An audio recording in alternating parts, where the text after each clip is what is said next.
Warren Jeffs fue detenido el 28 de agosto de 2006 y acusado de cargos muy graves, pero eso no lo frenó. ¿Qué ocurrió con el profeta de la Iglesia Fundamentalista de Jesucristo de los Santos de los Últimos Días una vez terminó en prisión? ¿Se acabaron las atrocidades? ¿O la IFSUD estaba realmente por encima de la ley?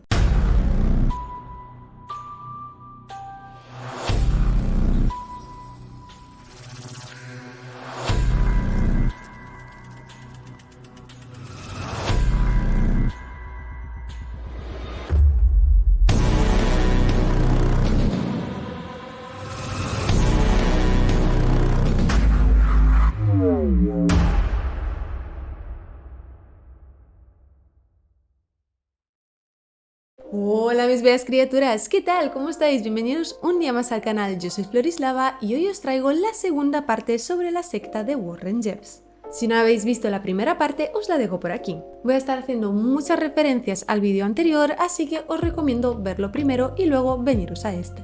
En la primera parte vimos el contexto de la IFSUD, los cambios que se produjeron cuando Warren Jeffs se autoproclamó profeta, los crímenes de los que se le acusó y su detención, que fue donde lo dejamos. Y hoy vamos a hablar de qué pasó después de su arresto y de todo lo que se descubrió a partir de ahí, que sinceramente no es poco, porque lo que hemos visto hasta ahora no es más que la puntita del iceberg. Así que poneros cómodos y preparaos porque lo que os he contado hasta ahora no es más que el inicio de algo mucho más turbio. Y a riesgo de citar a Jack el Destripador, vamos por partes.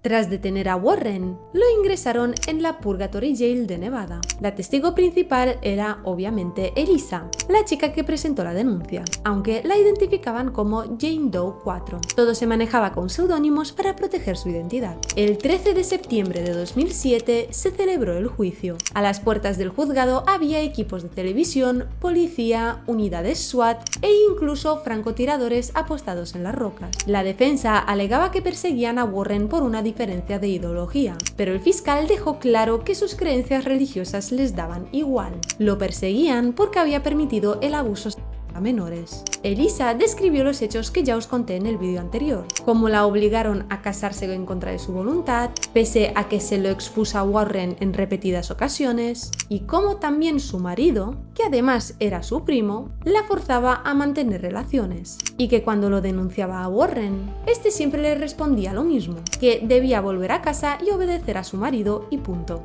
Mientras tanto, los abogados de Warren intentaban presentarla como lasciva y libertina, insinuando que ella misma incitaba a su marido a ese tipo de comportamiento. Bueno, muy fuerte me parece la defensa, la verdad. No obstante, el 25 de septiembre de 2007 ya había veredicto, culpable por ser cómplice de violación. Pero la condena fue de entre 5 años y cadena perpetua, que al final se tradujo en solamente 10 años de prisión. Aunque Warren ya estaba condenado, podía recibir visitas y mantener contacto con los miembros de la IFSUD, así que seguía moviendo los hilos desde la prisión a través de mensajeros. De este modo, incluso continuó dando sermones y enviando instrucciones a los adeptos. Yo de verdad que no puedo entender cómo le dejan seguir dirigiendo la IFSUD desde la prisión, la verdad. Pero bueno. Warren utilizó el juicio como otra prueba más de que los apóstatas del mundo exterior querían acabar con su religión, presentándose ante sus seguidores como un mártir. Sus seguidores llegaron incluso a colocar un altavoz en la sala de reuniones, desde el que Warren podía llamar y adoctrinar a la comunidad directamente desde la cárcel. Mientras tanto, las instalaciones de Sion no dejaban de crecer. Dentro había muchas mujeres jóvenes y una infinidad de niños que, como ya os conté, estaban allí sin sus padres, criados por las mujeres elegidas por Warren.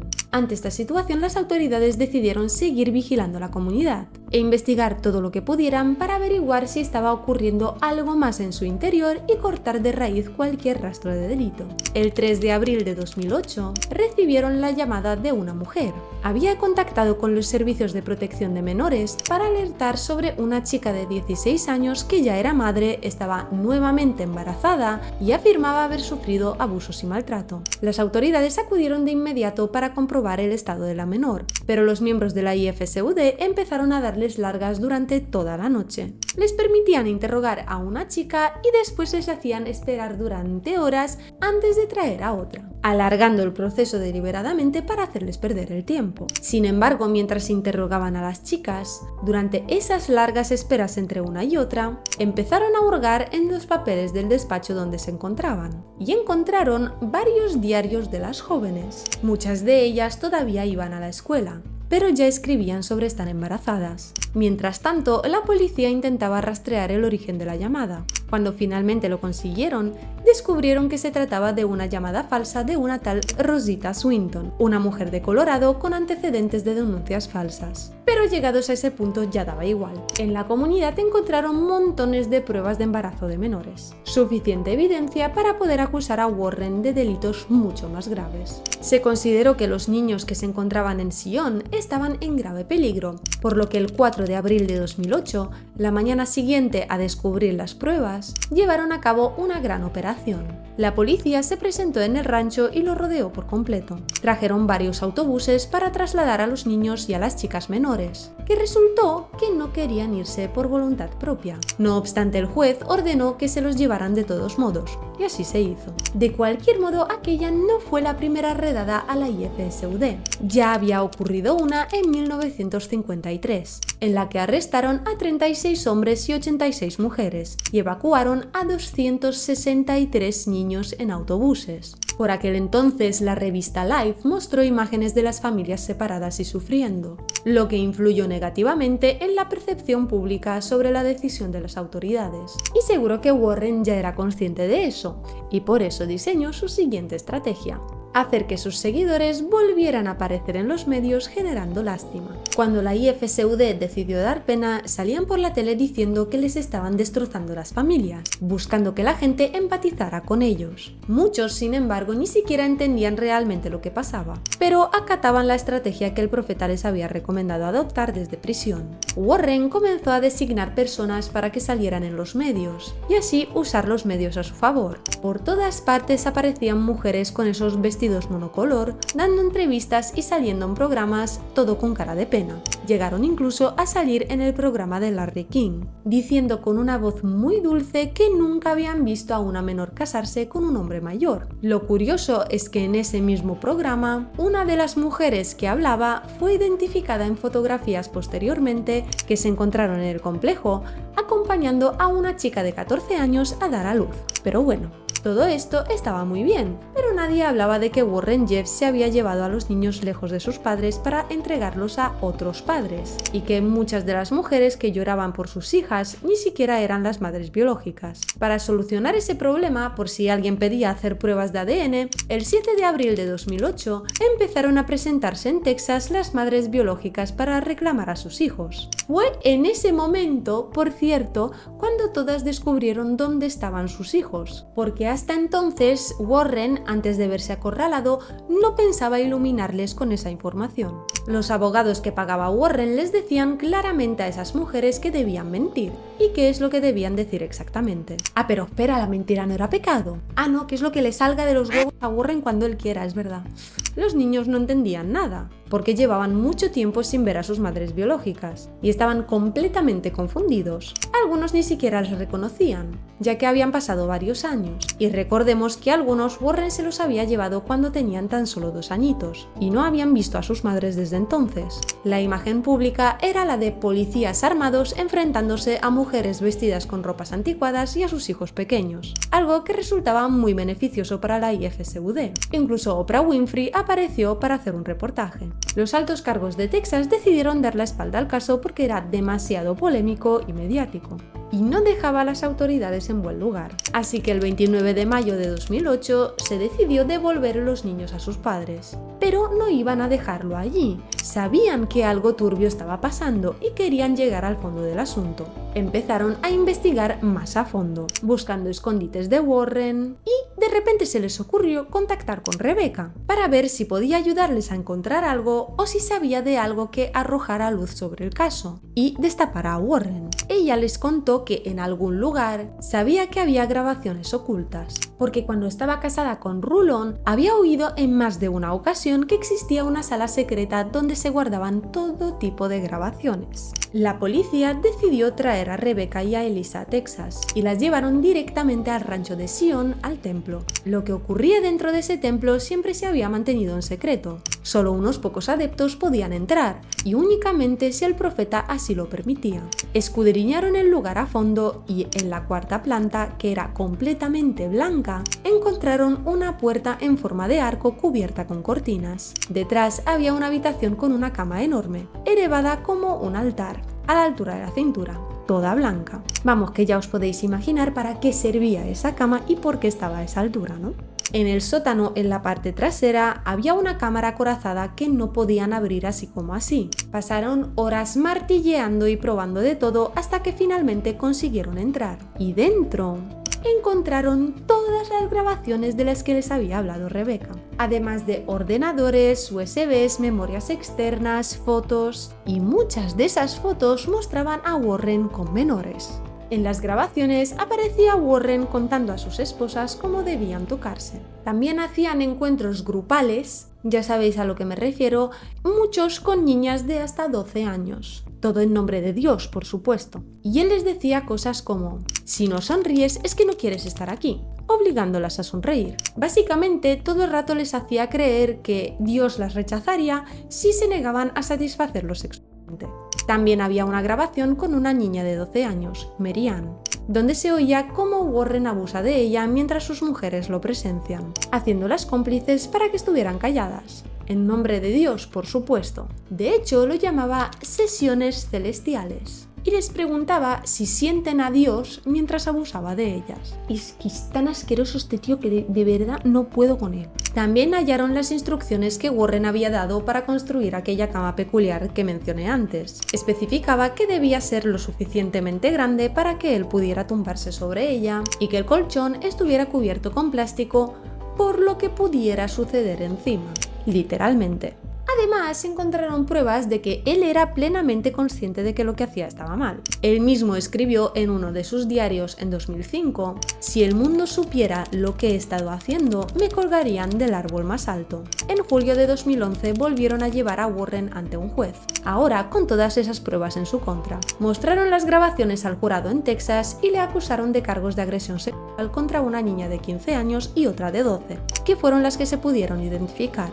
Aunque se sabía que había muchísimos más casos, no se pudieron presentar pruebas contundentes de estos porque no se podía identificar las víctimas en ese momento. Se descubrió también que Warren organizó al menos 66 matrimonios de niñas menores de edad que se pudieran documentar. Él mismo tenía 78 esposas, 24 de las cuales eran menores. La más joven con la que se casó tenía apenas 11 años. Además, tenía aproximadamente 50 hijos, algunos de ellos con esas menores. Era evidente que constantemente incorporaba nuevas madres que incluso eran más jóvenes que algunos de sus propios hijos. Y hay testimonios de que a algunas de estas chicas ya les tenía echado el ojo y ya se las trabajaba desde que tenían tan solo 5 años de edad. El jurado, al escuchar las cintas, no tuvo que deliberar mucho. Rápidamente condenaron a Warren a 100 años de cárcel, más otros 20 adicionales, dejándole sin posibilidad de salir nunca. Junto a él, 7 seguidores de Jeffs fueron declarados culpables por su implicación en esos matrimonios, y actualmente cumplen condenas de entre 6 y hasta 75 años en distintos centros penitenciarios de Texas. En prisión, Warren Jeffs ha demostrado ser todo un personaje. Según los informes, se menea la sardina unas 15 veces al día. Además, ha intentado quitarse la vida en varias ocasiones y también ha llevado a cabo huelgas de hambre. La IFSUD sigue existiendo, por supuesto, incluso después de ese segundo juicio. Y Warren no ha dejado de manejarla desde la cárcel en la que se encuentra, concretamente en la prisión Louis Pauledge, cerca de Palestine, en el estado de Texas. Desde allí continúa predicando y dando instrucciones a sus seguidores. No obstante, en una de las visitas que recibió por parte de sus adeptos, Warren dijo algo completamente inesperado. You can tell anybody who wants to read this message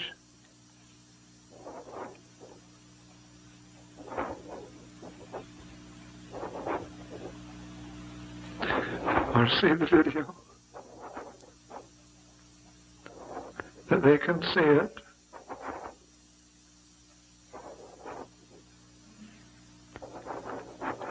Even apostates and Gentiles.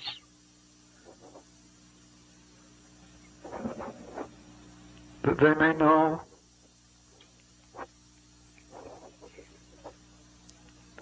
that I have been a liar.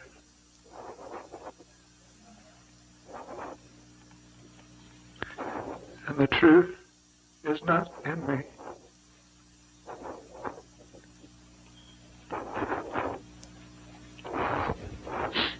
I am not the prophet.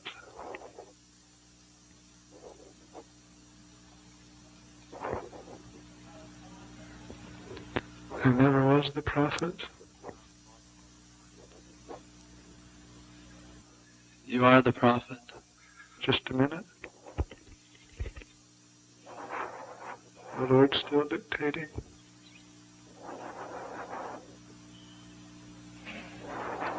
This is not a test.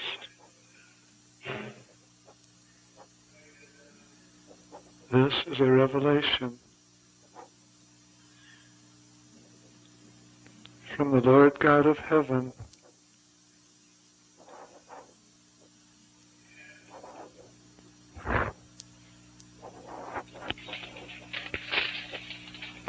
Through his former servant, who was never his servant,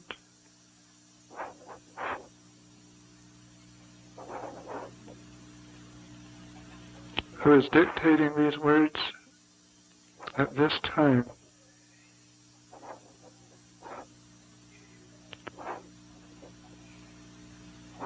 That you may know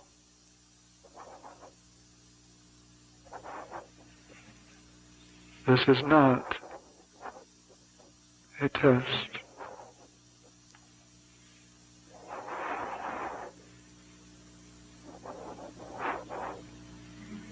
I say farewell again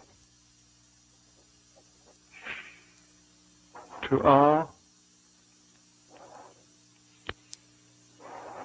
who qualify for Zion.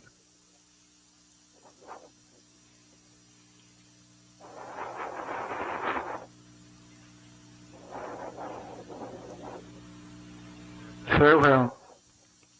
Al escuchar esta confesión, algunos de los miembros de la IFSUD afirmaron que debía estar drogado, que aquello no podía ser verdad. Y en cierto modo es hasta comprensible. Si eso es lo único que has conocido en tu vida, aceptar algo así implica literalmente tirar abajo toda tu vida y todas tus creencias. Tu fe, tu identidad, tu pasado, tu presente y tu futuro. Para muchas personas es simplemente demasiado. Aceptar eso literalmente implica que se les eche todo el mundo encima. Después de aquella confesión, incluso algunos de sus seguidores y su propia madre fueron a visitarle para convencerle de que sí era el profeta y que no dijera tonterías. Al parecer lograron convencerlo y Warren volvió a creer en su propio papel como profeta, retomando sus predicciones desde prisión. De hecho, parece que ahora está más activo que nunca desde allí. Claro, ahora que no está ocupado abusando de niñas, pues tiene mucho más tiempo libre. Me da un ascazo tremendo este ser inmundo, lo digo de verdad. Y os preguntaréis, sabiendo de qué se le acusó y estando condenado a cadena perpetua, ¿todavía le siguen creyendo? Pues sí, de hecho, algunos miembros piensan que ellos fueron los que no le obedecieron lo suficiente y que por eso se lo llevaron de su lado, porque no merecían a un profeta como él. Muchos tienen familiares a los que no pueden ver y aún así continúan creyendo en Warren, porque desconocían lo que ocurría a puerta cerrada y como no lo vieron con sus propios ojos, no saben si es cierto o si es como dice Warren, que los apóstatas quieren destruir su iglesia. Las enseñanzas que recibieron desde pequeños les impiden aceptar la verdad. No obstante, sí hubo algunos que decidieron abandonar la comunidad, porque sí se dieron cuenta de las mentiras de Warren y del daño que había causado, y no querían que sus hijos pasaran por lo mismo. Warren tenía a tanta gente bajo su control que con el tiempo salió a la luz que algunas personas llegaron a extremos terribles. Hubo quienes se arrojaron a las vías del tren, otros se quitaron la vida de un disparo o envenenándose, porque la presión y el dominio que ejercía sobre ellos les hacía la vida insoportable. Algunas de las hijas de Warren lograron escapar, rehacer sus vidas y contar lo que vivieron con su padre. Rachel es una de las que más ha hablado públicamente. Warren le decía: hay dos cosas que los hombres aman, las mujeres y el poder. Rachel cuenta que las madres tenían prohibido mostrar demasiado afecto o tener detalles con los hijos, porque si lo hacían, Warren se ponía celoso y se enfadaba, queriendo que parecía que él era quien más los quería. Los hijos, al menos los primeros como Rachel, de pequeños disfrutaban de su lado cariñoso y se sentían unidos a él, pero también sufrían abusos. Con Rachel, los abusos comenzaron cuando tenía apenas 8 años. Para ella, Warren era como si tuviera dos personalidades distintas. No entendía ni aceptaba lo que pasaba, sentía vergüenza y no sabía si culparse a sí misma o si culparlo a él. Finalmente le culpaba a él, pero no comprendía por qué Warren tenía la necesidad de hacerle aquello. Además pensaba que nadie la creería si lo contaba, porque Warren sabía manipular y esconder muy bien ese lado oscuro suyo, así que no se lo contaba a nadie. Una vez trató de confesárselo a su madre, pero esta hizo como si no la oyese, así que no volvió a intentarlo. Roy Jeffs, hijo de Warren, también fue víctima de abuso por parte de su padre desde los 6 años. En la IFSUD se enseñaba a los chicos que debían crecer y convertirse en hombres, que las mujeres eran inferiores y que no podían confiarles nada, por lo que Roy sentía que no podía contarle a su madre lo que estaba ocurriendo. Como consecuencia, siempre se culpó a sí mismo del abuso y a nadie más. Brent, sobrino de Warren Jeffs, también confesó haber sido abusado por él. Un hermano suyo que también confesó el abuso, tristemente tras hacerlo se quitó la vida. Muchos otros sobrinos y hermanos de Warren denunciaron abusos repetidos por parte de él. Además se sabe que Warren abusó de varias de sus hermanas, aunque en aquel momento ellas ni siquiera conocían los términos como abuso o agresión para poder describir lo que les estaba ocurriendo. También se sabe que Warren insistía en quedarse solo en su despacho con algunos bebés. No hay pruebas fehacientes de abuso hasta ahora, pero varios miembros de la comunidad sospechan que pudo haber tenido relaciones inapropiadas con bebés de la congregación. Algunos de los que se creía que fueron víctimas han presentado indicios de trastornos mentales en la adultez. Algunas teorías dicen que Warren era abusador porque probablemente él mismo fue abusado de niño. Pero no hay pruebas de eso y sinceramente me da igual lo que le hicieran, eso no excusa en absoluto lo que ha hecho él. Rachel Jeffs también dio muchos testimonios sobre cómo fue su vida en matrimonios concertados dentro de la poligamia. Cuenta que aunque había crecido rodeada de ese sistema y lo conocía como norma, sentía celos y existían tensiones entre las mujeres de la casa. Cuando el hombre se acostaba con una de ellas, las otras sentían celos. Y si luego el marido quería algo con ella, se sentía traicionada y reacia. Rachel afirma que la poligamia duele y que desde que consiguió salir de la IFSUD ha podido experimentar relaciones normales y monógamas y dice que los sentimientos son muy diferentes y mucho más agradables. Dentro de la IFSUD, Rachel fue la tercera esposa de Rich, un hombre muy bueno y cariñoso con ella, pero extremadamente crédulo. Incluso cuando Warren le confesó directamente que había abusado de Rachel cuando era pequeña, Rich no quería aceptarlo. Su devoción estaba por encima de todo. No quería oír eso. Finalmente Rachel decidió dejarlo y se marchó llevándose a sus hijos. Ahora Rachel ya no forma parte de la IFSUD, ya no está con el marido que le fue asignado y vive tranquila con un hombre del que se enamoró fuera de la congregación y con sus hijos. Además comparte su vida y sus experiencias en las redes sociales. Si la queréis buscar, este es su perfil. También escribió un libro.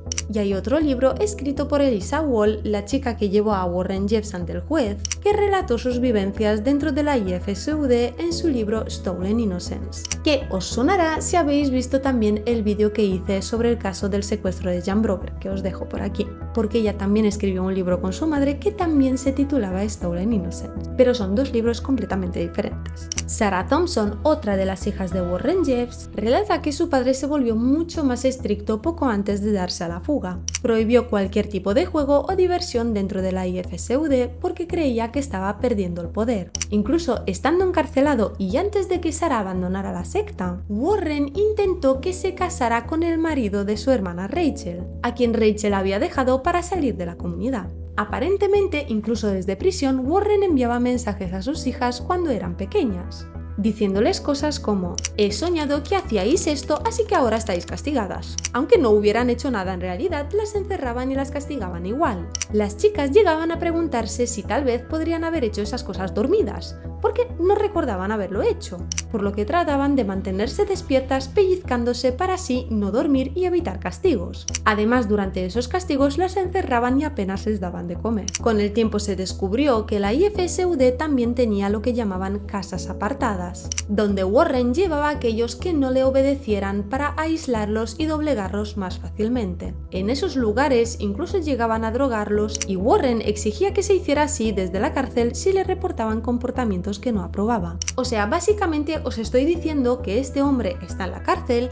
y que le permiten seguir cometiendo crímenes desde allí. A una de sus exmujeres, Brielle Decker, la encerró en una de esas casas aisladas y fue una de las personas a las que ordenaba drogar desde prisión. Después incluso mandó obligarla a quitarse la vida y cuando ella se negó, la trasladó a casa del hermano de ella, un hombre que Warren sabía que la había abusado cuando ella tenía 8 años y él 12. A su hermano le ordenaron encerrarla en una habitación. Brielle finalmente consiguió escapar de allí y ahora ayuda a los exmiembros de la IFSUD.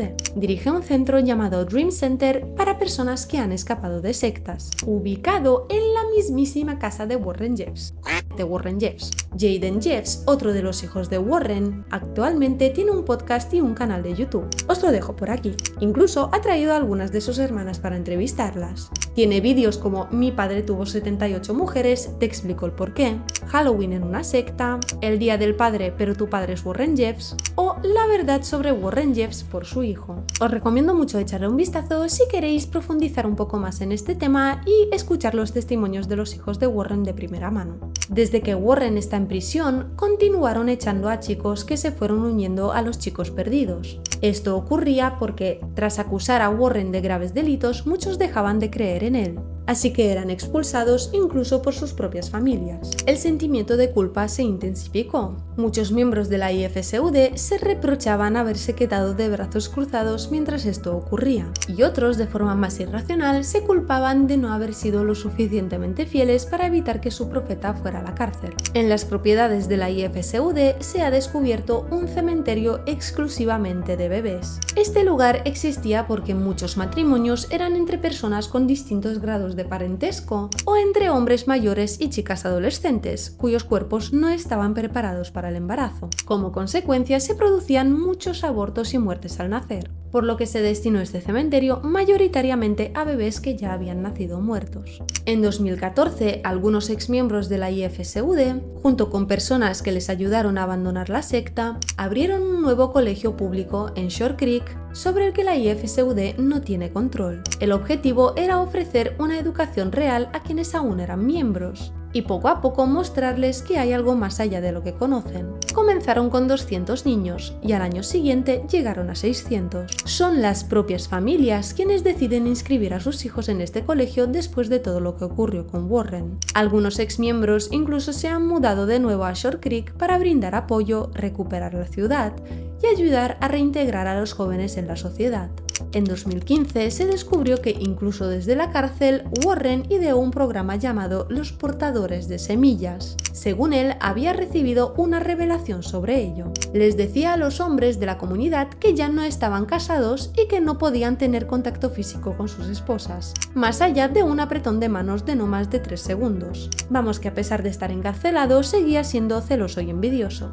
Dividió a las mujeres en unas casas y a los hombres en otras. Los hijos se repartieron de manera que casi ninguna madre criara a sus propios hijos. Designó a 15 hombres para fecundar a las mujeres. El marido traía a la esposa y tenía que presenciar cómo otro hombre la fecundaba. Todo esto desde la cárcel, repito.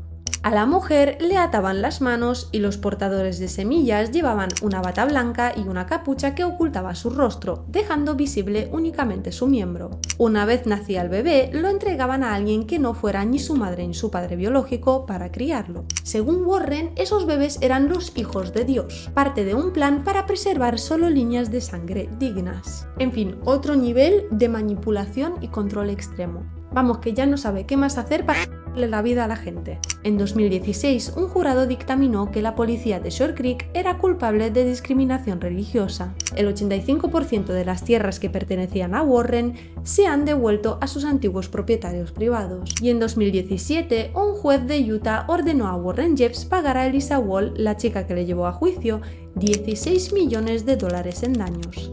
Pero la cosa no acaba allí. Muy recientemente, en 2025, se descubrieron unas cuevas y pasadizos subterráneos secretos de la IFSUD. Estas construcciones fueron diseñadas como parte de la preparación de la secta para el fin del mundo, y también para ocultar a sus líderes de las autoridades en caso de una redada policial. Estaban equipadas con alimentos, ropa, armas y explosivos. Durante años, los miembros de la comunidad negaron la existencia de las cuevas. Sin embargo, un investigador criminal llamado Mike King logró acceder a la casa de Jeffs en Arizona tras recibir de una de sus ex esposas una llave y las coordenadas exactas de las entradas secretas. Estas entradas estaban ocultas detrás de paredes falsas o armarios con pestillos camuflados. Al explorar el sistema, Mike descubrió baños completos, ventilación artificial y espacios separados, evidencia de una construcción meticulosa y muy planificada. Todos los recursos encontrados allí habían sido fruto del trabajo de los miembros. Warren les decía que el fin está cerca y que debían estar preparados, así que ellos vivían con lo mínimo, incluso pasando hambre, mientras creaban y almacenaban todos esos recursos que luego se guardaban en cuevas para Warren. Es decir, que les mantenía débiles y privados de lo que producían para que no tuvieran fuerzas ni capacidad de cuestionarlo. Otro ejemplo del control absoluto típico de las sectas. Si queréis profundizar aún más en el caso, hay varios documentales que lo abordan. Algunos destacados son Sedócil, Reza y Obedece de Netflix, Prisoner of the Prophet, que lo tenéis en HBO Max, y Warren Jeffs, Profeta del Mal, que está actualmente en el canal Real Crime de Prime Video. Además, hay varios documentales gratuitos en YouTube, que dejaré enlazados en la descripción para quien quiera verlos sin coste. También existe la película Falso Profeta Warren Jeffs, que recrea los hechos de manera bastante inmersiva, aunque como suele pasar con las adaptaciones cinematográficas, se toman ciertas licencias con algunos detalles. Y ahora sí, eso es todo por hoy. ¿Y tú qué opinas sobre este caso? ¿Lo conocías? ¿Qué opinas sobre Warren Jeffs y la IFSUD? Cuéntamelo en los comentarios. También puedes dejar sugerencias sobre qué misterio o historia te gustaría que trajese próximamente al canal. Si te ha gustado el vídeo, dale a like, suscríbete, dale a la campanita y compártelo con tus amigos, que así ayudas mucho a este canal. También puedes seguirme en mis redes sociales, donde comparto mucho contenido exclusivo. Te las dejo por aquí y en la cajita de descripción. Gracias por acompañarme un día más, nos vemos pronto en el siguiente episodio. Cuidaros mucho, en serio, porfa, cuidaros mucho y hasta la próxima.